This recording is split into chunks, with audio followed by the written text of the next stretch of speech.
hello, and welcome to what I hope is the last part of 38 minutes. Hang on a sec.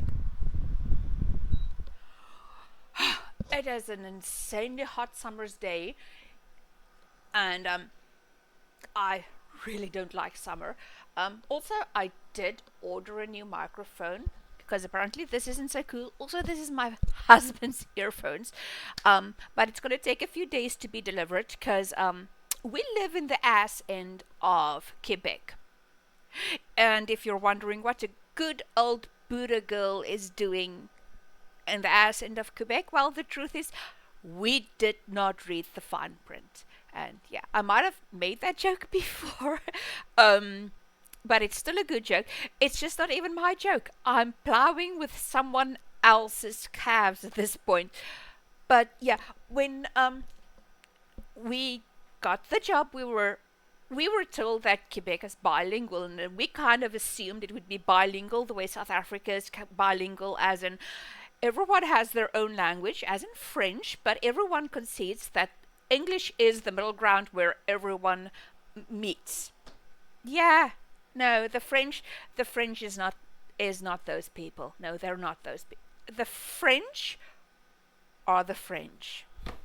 Anyway, so we left off last time with Kavanaugh walking off with his tail between his legs, his privates handed to him, his well, yeah, and we pick up with Zelenka, and he has had some success.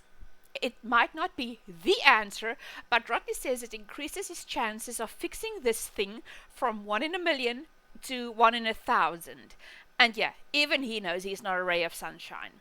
Also, at this point, he has either figured it out himself or he has been informed about Kavanaugh's concerns with catastrophic overload. That if something were to happen, there would be a big explosion, and it would not only kill those within the puddle jumper, but it would kill those inside the tower.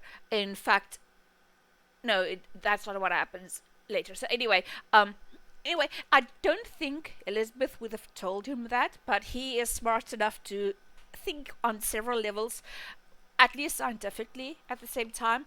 And he actually tells Elizabeth that if he tells them to put up the shields, she has between 6 and 7 seconds to do it before stuff goes pear-shaped. So yeah, I guess this is why fans like Rodney. Like, he is an asshole, but he is he has already started to show he's getting out of his own head. Anyway, at the back of the jumper, Ford is trying stuff on the bug, all the medicines and stuff, including iodine. I think at this point this is iodine. Anyway, as they're going, Rodney actually interrupts them to ask for some food, because of course he does. Like, even in the midst of everything, he's like, yeah, I can't go hungry. He actually says he's on the verge of a hypo. Anyway, he needs food.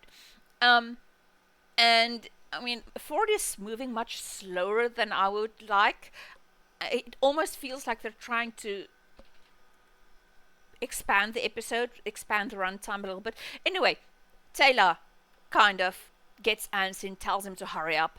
And next up is salt and water, and the bug isn't happy about that, almost killing John. And the same way as with the supposed demise of Ford in hide and seek, we don't actually see the bad thing happening. We only hear him screaming, and then we see the reaction faces of everyone hearing it. Afterwards, even John's. But I mean, we weren't shown his possible demise. Just that's bad. Unfortunately, this didn't make the bug lose its hold, but instead make it dig in deeper. I really, really feel for John. And while John was screaming, Rodney must have crossed the circuit, which made the jumper move for a microsecond. unfortunately, this means that the jumper slid in further, and now when it gets out, when the life raft thought they had would no longer be a life raft, because there's now going to be a hole. The event horizon's got to cut off the jumper right there on the edge, and so plan A is a bust. But it also means that there can be no red shirts in this episode. It's either all of them or none of them. I mean, up to now, they could have sacrificed Markham and Stackhouse to save those in the back. But that option has been taken off the table. For the characters, this is just raised stakes. For us as viewers, this is a relief. For the writers, well, this is now something they're going to have to think about. And yeah, I know we laugh about red shirts, but that's because red shirt storytelling is so predictable and easy. But I do like that the writers seemed willing to think about a solution that would not require the sacrifices of red shirts. And that's just lovely. Anyway, Rodney is looking depressed, and he's not working. When he's like this, he's not working, which is a problem, and which makes Ford take charge again, and he pretty much forces Rodney to pull himself together. And this is when we come to a fan favorite moment, or at least one the shipping fandom likes. So John is still conscious, at least. And Elizabeth, well, Elizabeth doesn't know that. The last thing she heard was the screaming, and so she asks how John is doing. And he says he is still here, but he isn't looking good, and he says he has something he needs to say while he still can. But Elizabeth cuts him off, telling him he'll get through this.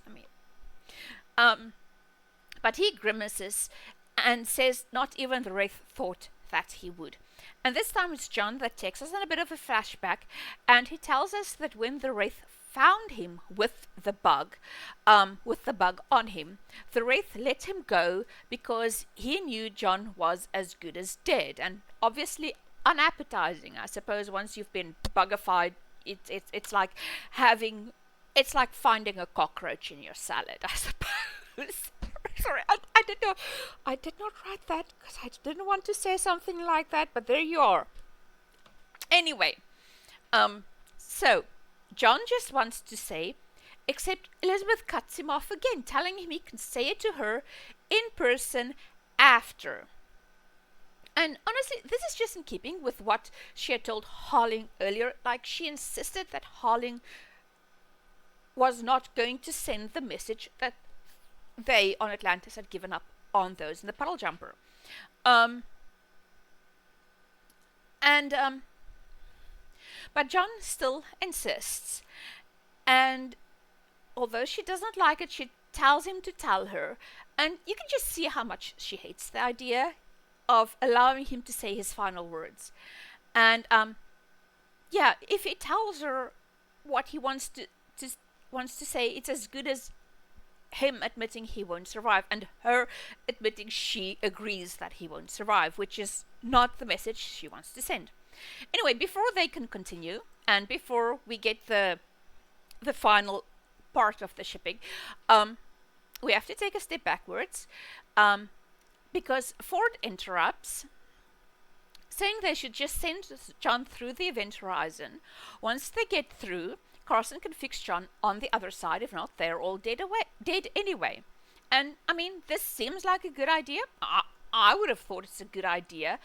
And obviously Ford knows some of the basics about wormholes, or the gate system, because Grodin explains to Elizabeth and to us that once John has crossed over the event horizon into whatever we are when we're demolecularized inside the wormhole, he's as good as being in stasis, as in suspended animation, not even cryostat, just suspended animation.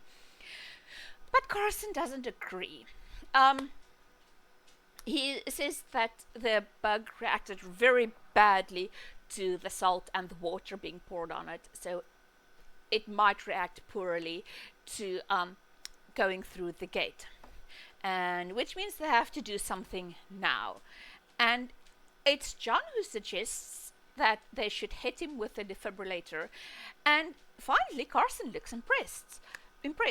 I did mention that Carson is in a previous video that Carson's pretty oblivious when it comes to technology and the gate, and they had to explain stuff to him.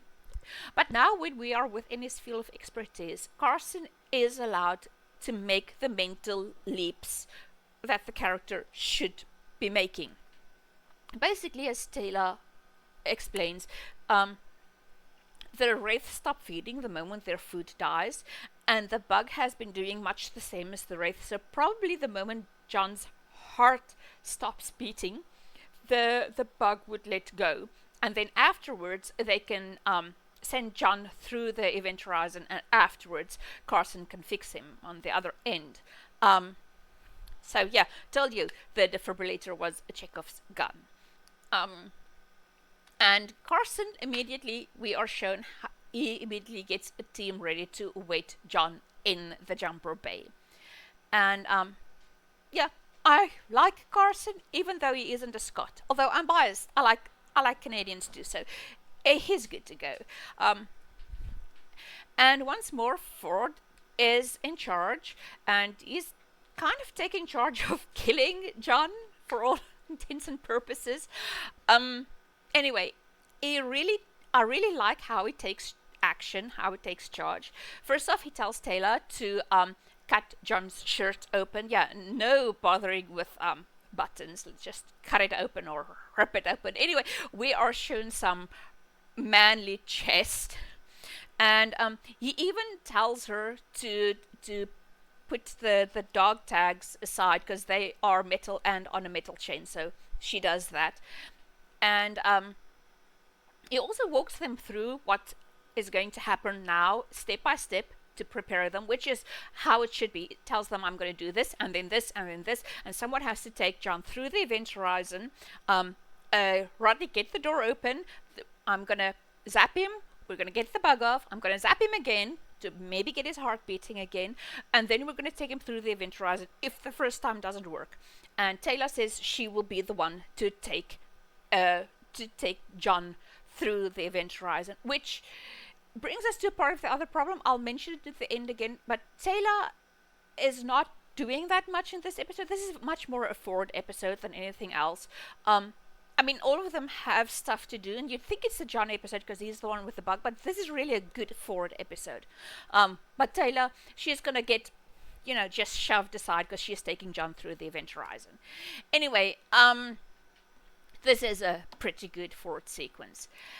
And so Ford zaps John, and Taylor is actually brave enough to touch the bug in an attempt to drag it off. Like, I know it's a prop, and I know it's a big bug, but I do not touch bugs at all. Like, they're, I don't like touching bugs, and here she is dragging this entire thing. Like, I know she knows the dangerous parts are right there, and she can take it here and it won't. Ooh, that's gross. We are also shown a moment of Rodney really being worried about someone besides himself. Yes, we have seen him overcoming some of his cowardice in hide and seek, but this is the episode where we see him being worried about someone else. I mean, he's worried about his own life too, but this is a moment where he's just really worried about his friend.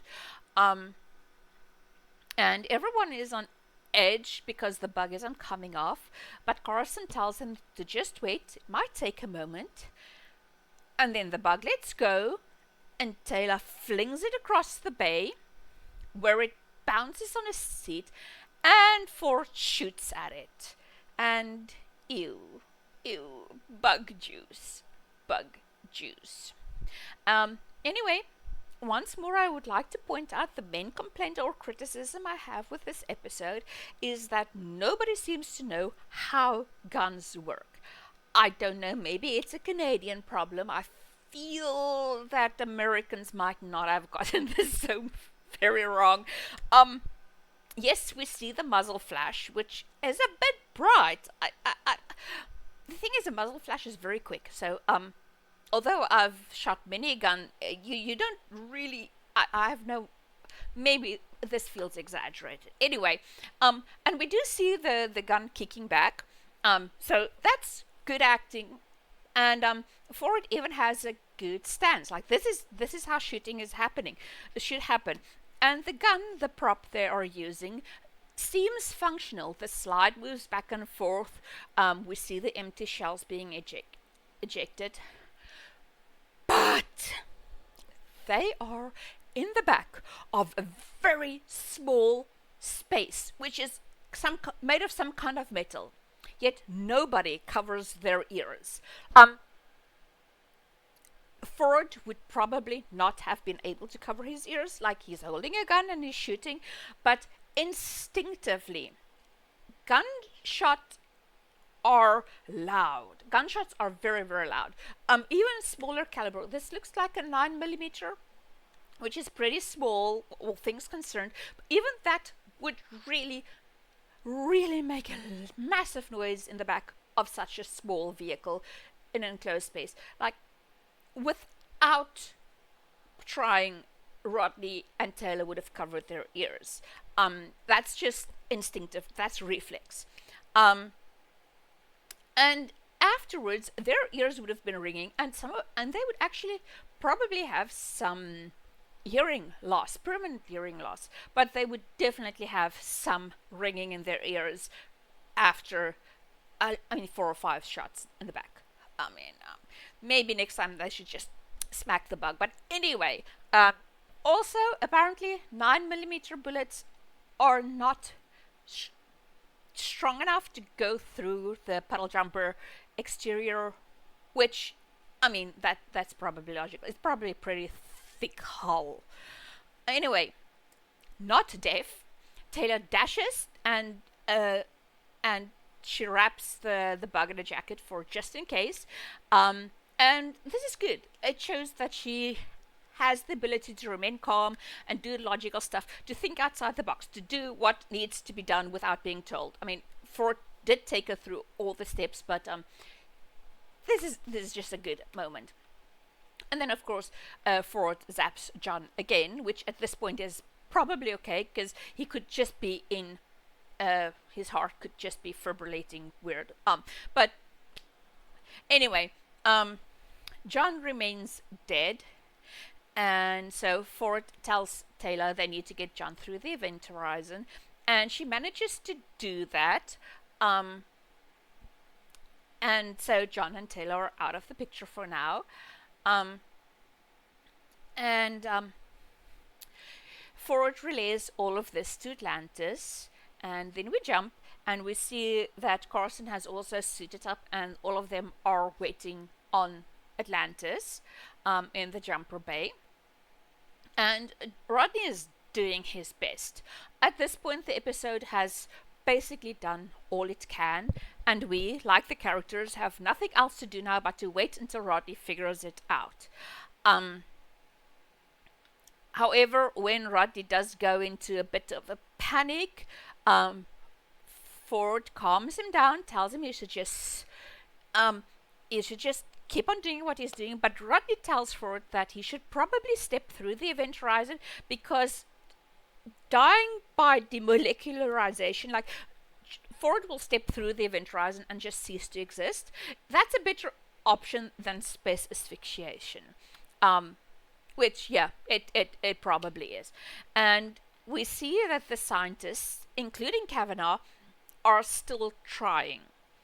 And then we get another cute Elizabeth and Rodney interaction. Like, these two, I really do think these two like one another. Like, they are friends and colleagues and they love one another, but they just rub one another the wrong way. She tells him to try activating just random circuits, like just pick one, and he's like, no. That way he risks activating the same circuits twice. And in this case, I think Elizabeth is wrong. Um, Even though she was obviously trying to do her best to get him to get, get to the point. Um, but science needs to be methodical. And Rodney needs to be methodical. It's true. He can't just randomly select stuff. I do that with games sometimes, but it's like it's not life and death. And I just really hope Rodney has the time to be methodical. Um, but as he and Elizabeth are still arguing, he activates the correct circuit. Like his plan worked. And we see the drive pods retract. And Rodney relays this to Atlantis, and everyone is excited to see them come through, including the Athosians, except this extra who didn't get the message that this is a tense moment. And I also want to take this moment to tell the costume department I think they must have been high the day they were filming this episode. Because not only did they put Elizabeth in the ugliest shirt ever, she's in heels too. And so when I say the costume department was high, I mean high on stupid. Anyway. So in a move, which I actually called right a ways through the episode, the first time I watched it, I knew this was going to happen. I knew the jumper wasn't going to go through. I thought that maybe I had previously gotten the idea that the wormhole kind of, once you've started moving into it, it kind of pulls you through. But apparently that's not wormhole physics. You have to keep on pushing at it. As long as there's pressure, it will take that pressure and suck it through. But there's no forward momentum at this point. The jumper is just stuck. It's just hanging there. It had momentum when it was coming in, and then it got stuck in the gate, and we actually saw everything shake in the back. And that was the moment when the energy expended on forward momentum was forced back into the jumper. I don't know the technical terms in English. It's irritating. I know what I'm saying. I just don't have the technical terminology in English, because I learned all of this in another language. But anyway, so there's no forward momentum. And I actually, at this point, when I thought about it, I told my husband, because we were watching it together, I told him, wow, the only thing I can think of, because in space, even the smallest action has a reaction that's actually quite impressive. So the best way for them to get through the gate would be to open the rear hatch and let the air out, and that explosion of air would push it through. But then, of course, at that point, I doubted myself and thought, oh, well, the jumper is just going to be sucked through. I mean, oh dear. So anyway, at this point, why? Yes, I see you can. Oh, I hate computers. Anyway, so Rodney is the one to realize what's happening, and he actually explains to Ford what's happening, and that's why there's no more inertia. That's the fancy word. There's no more inertia. The jumper is stuck in space, and Ford does not react well to this information. Obviously, he doesn't seem to recall Newton's laws either, because he tries to push it through. That's not going to work. I mean, that's not how that works. I mean, even I knew that, and it's been a while. Yeah, Ford really doesn't react well to this final bit of news. And why is Elizabeth holding a handheld walkie-talkie? What possible use can she have for it? They have these earphones. She has been communicating with everyone via the little earphones. What was the costume department sniffing? I mean, fumes of stupid, obviously, but anyway, at this point we see that it's Kavanaugh that comes to the conclusion that they should blow the rear hatch. That will generate enough thrust, or should generate enough thrust to get them through the gate. And I know why Kavanaugh was given this moment. I mean, it makes sense that it's Kavanaugh. And I'm happy for him. I personally don't like it that the first person to think of it was Kavanaugh, because I've thought of it and he should have thought of it earlier, but anyway, now it's him. And I don't think it's that deep that the writers thought that those watchers who thought of blowing the rear hatch would now have to relate to Kavanaugh. Really, it's just the character needed a little redeeming moment, and this is perfect. He is a side character. He had shown that he was more concerned with his own life and that of the people on the rear hatch. He had been in trouble. He had been put in his place, but they still need him. Like, despite everything, in the end, he is the one that comes up with the answer. And I like it. I like how even the side characters are given mini arcs. We see too often these days that characters are just plot devices. The character says something, does something, and he or she never gets a character arc. They're just left there because they have done what they needed to do. But a good story uses a character within a story, even the smaller characters, and use their character arcs to work towards the larger story. And you know what? I did say that Kavanaugh would have been an efficient enough scientist to be selected, and this just proves it. So there you go. Now, back on the jumper, Rodney says the only problem they have, the only way to blow the rear hatch is to pull a lever that's right next to the back doors, which makes sense. I mean, as you're walking out, you can just pull the lever and go out. The only problem is the one doing it would be caught up in the decompression and might be blown out or suffocate to death. I mean, if the jumper doesn't move quickly enough, the person in the back, even if he doesn't get blown out with the air rushing out, will probably suffocate to death. Space asphyxiation isn't fun. The best that can be said about it that within 10 to 15 seconds you would probably lose consciousness and then die soon after. And of course, both Ford and Rodney are allowed to come to that conclusion without having said the stuff that I just said. Like literally, Rodney just said the lever is back here, and Ford then shoves Rodney through the event horizon. And I kind of always assumed that Ford was tired of Rodney's cowardice and shoved him through to make the point, like, yeah, you're just a coward, of course I'll have to do this. But looking at it now, frame by frame, Ford isn't annoyed at Rodney. Rodney isn't offering, but that's because he's still processing. As we saw earlier, he's methodical. Ford, on the other hand, seems to ascribe to the Elizabeth way of doing stuff and comes to a snap decision.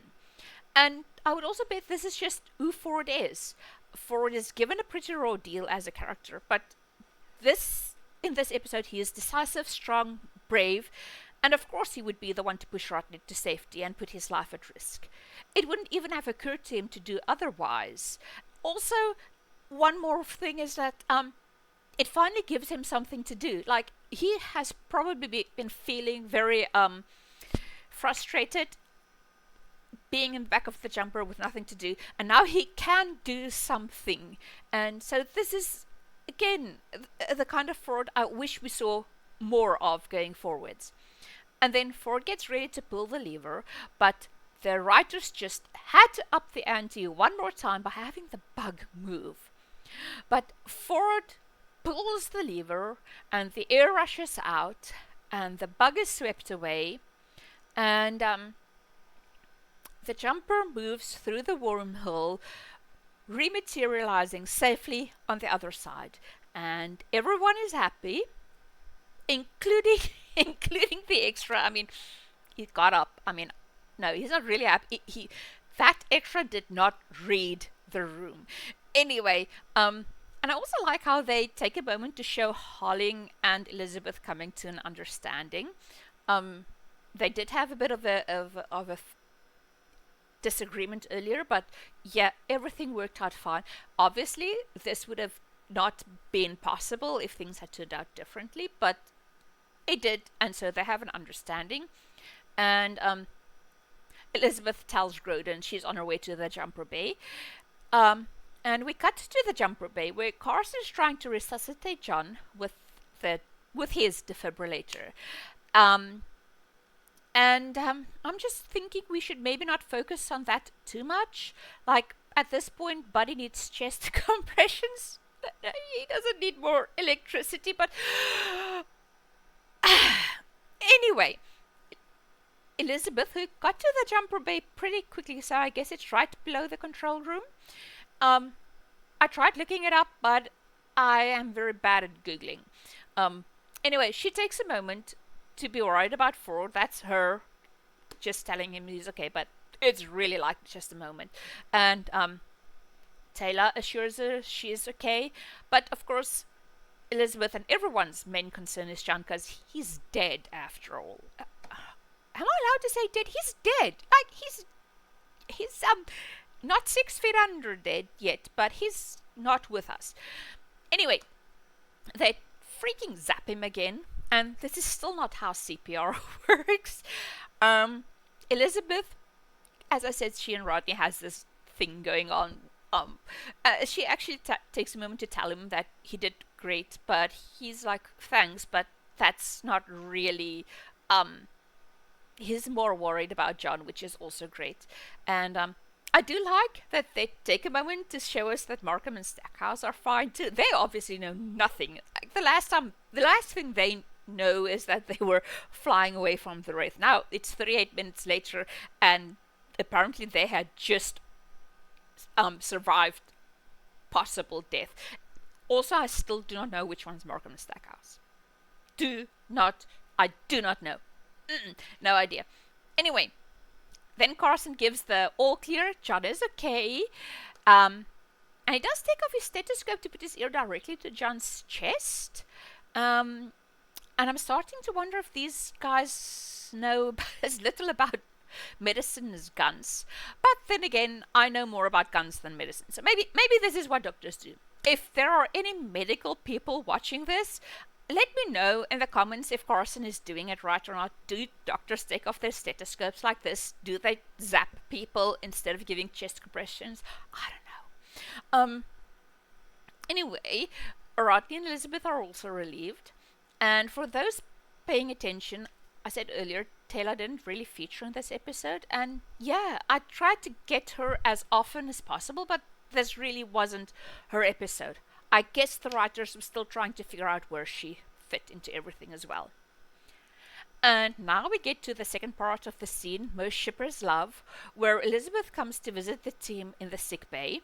And this time, all of them wearing civvies is okay. They are off duty. Taylor's shirt, however, is a hot mess. But then again, what do I know about Athosian fashion? I mean, I guess they're heavy into tie-dye. And as everyone is leaving John to get some rest, Elizabeth asks John what it was he wanted to say before being zapped. And he plays coy, and when she insists, and when he does say something, he chickens out. And so we'll never know what it was he really wanted to say, because he gives her some kind of platitude. But she isn't fooled, telling him that isn't really what you were going to say, is it? But he tells her he has no idea what she's talking about. And she's like, yeah, I didn't think so. Like, she really isn't fooled. But as she finally walks away, he gives her this look. And yeah. And Now everyone needs to know, of course, what he was going to say. Um, I would like to point out that part of why John chickens out of the truth was because of Rodney Taylor and Ford hovering. But then, after the three of them left, it was just him and Elizabeth again, and he still stays quiet. My theory, of course, is that he was going to confess something along the lines of being glad Elizabeth convinced him to come with them to the Pegasus galaxy, that even though it had been short, he's really glad that he got to see the universe. I have read some shippers say that it might have been a romantic confession, but this isn't Hallmark, guys. People don't fall in love within weeks, maybe days. The timeline's kind of confused. So anyway, I'm sticking with my theory that he's kind of like he's glad to have experienced this. He wish he could have had more of it. And anyway, thank you to the new subscriber. We are now up to 6 subscribers. 1 of which is my husband, and 2 of which are friends. So, yay, 3 random people. I love you. Now, obviously, I would love to have as many people as possible find this channel and renew their love for Stargate, which at this point is important. Like, I think I'll just can I put the hashtag Save Stargate with this? Because that's trending. I did the awful thing and reopened a Twitter account after I got perma-banned, but I'm using a new everything. So and Save Stargate is the thing at the moment. I have thoughts on that. I might actually record it later, but anyway, try and get this out to as many people as possible. Maybe Save Stargate is gonna be a thing. If not, and until then, you know the usual suspects. Like, comment, share, subscribe, hype, everything. It's right below the video. And I'll see you next time.